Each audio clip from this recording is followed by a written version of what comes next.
Today is December 28. So bakit 28 ang napili kong pizza na gagawa ng Lucky Charm para sa pangpaswerte sa year 2026. Ito ay mauna apple, mandarin, strawberry or cherries is a fire element. So nilagay ko apple, mandarin, tsaka cherries. So hindi ako nakabili ng strawberry. So any kind of fruits that symbol of fire elements. And then I forgot to buy kiwi fruits for the earth element or chico, but here in New Zealand is no chico fruits. So next is metal element, honeydew and white pear. Ito white pear. So honeydew ito. Then next is that's a metal element. Ito metal element. This is the metal element. So blueberries, the blueberries is a small, this one. Blueberries, grapes. So mayroon tayong grapes, yan, grapes. And no mangosteen, cause no mangosteen out of stock here in New Zealand. And then this water element, blueberries, grapes, and mangosteen is a water element, this one. So we proceed to so hindi ako nakabili ng watermelon. So I did not buy the watermelon because they don't have stock watermelon. So they have I buy pineapple because this is a wood element also. Then green avocado included. So any kind of fruits that belong to the wood elements, water elements, metal elements, and earth elements.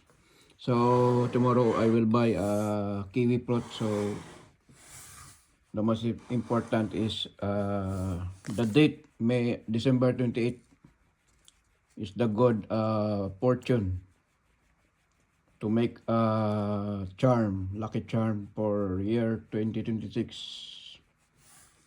So and earth element, kiwi fruits, and chico, but no chico here in New Zealand. Only kiwi fruits will use it. So with apple, mandarin, and strawberry is cherries for fire element. So mayroon na rin ako. So I have it already. So I put this on the table. This table for dinner, lunchtime, or breakfast. So they have extra more because I put only 12 pieces. Not everything will put. So we have counting also. So before you do the lucky charm or fortune for year 2026, we need they have exact numbers. Not everything you want all together. No. 12 pieces only for the year, January, February, March, April, May, June, July, August, September, October, November, December. That's a symbol of 12. So this is a fire, 5 elements: fire, earth, metal, water, and wood. So we proceed to the another lucky charm. This is a lucky charm for the entrance. You know the entrance door. So we need to put in the entrance door rice for everyday needs, sugar, water, coins, even not full it, but they have, and then salt, and the most of on the I put on the top the cotton balls. So that all the blessing soap, very soap coming in our home or in our society. In in our more blessing to come year 2026. So so what are you waiting for? You do it now. You make your lucky charm for year 2026. So don't be late because the good date is 2028. So this is in the front of the entrance. So we proceed to the another charm for the negative energy. So perdibly or perdible. Only 13 pieces. This is the small one, and then the one is a big one. So 13 all pieces. Put red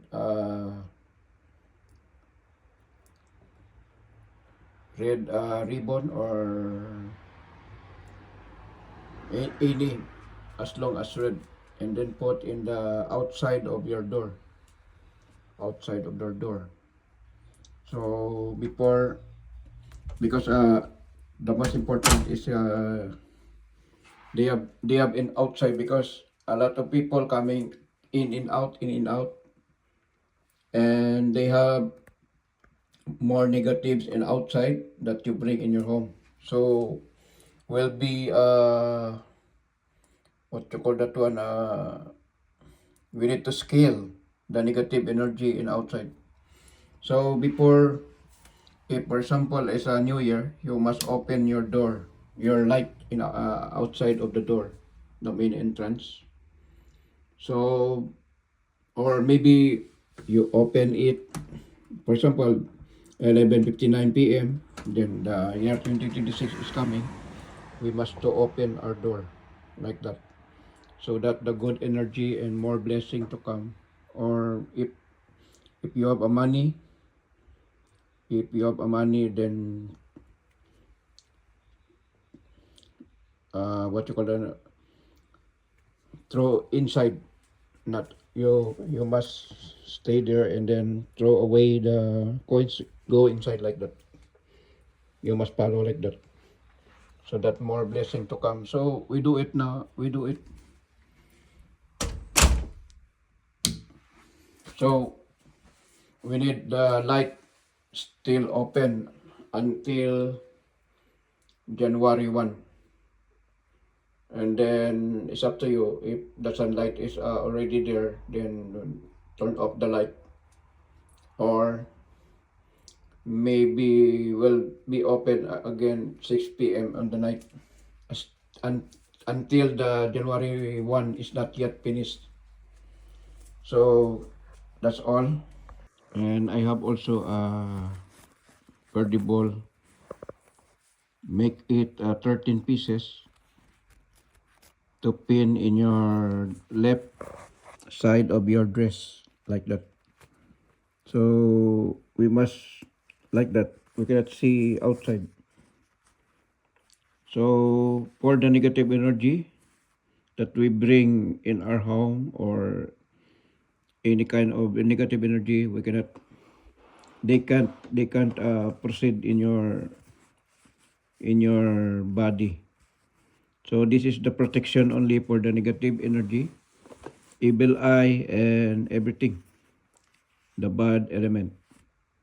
So it's up to you. If you do it like this, you buy a perdibly like this, silver, not gold. We need silver. for the all the negative will be skilled. Will be skilled it so that no negative energy you bring in your home or and even your kids or whatsoever must must be good if all the family they have like this so that good protection for the negative and bad elements. So so this is a sample. If you want to do it now or maybe tomorrow, as long not yet, don't be late. We must welcome the year 2026. So this is the first time only that I will do because a long time ago when I was long time ago when I was a kid before I do it same my parents did do it like this same before then become rich then after that so many years they forget already what is the lucky charm for what it done before how become successful in our life and then how become rich before.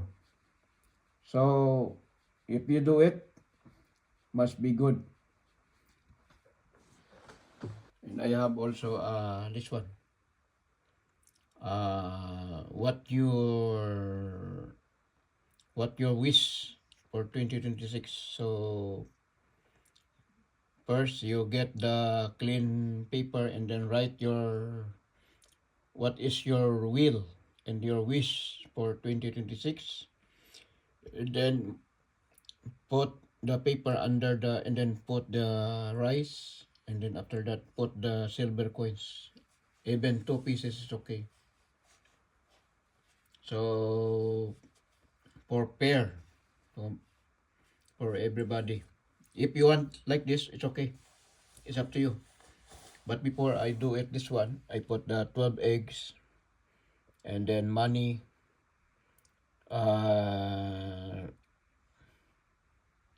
leaves, 12 pieces, and then coins, 12 pieces, gold, chocolate or gold coins, and then silver coins, and then put like this, like that. So we have a money inside like that, but not yet done. I did not do it that this because I try the other 5 elements for the lucky charm. So thank you. But the most important is believe in God and repent in God and faith in God. That the best option for our lucky charm for 2026. So I have also so you cannot read this one. But before the year 2025 ends and year 2026, we must be pray in God and believe in God so that all your wishes, all your plan and then all you want in your life will become success and to become successfully. So thank you, have a nice day. God bless you all. Thank you. Bye.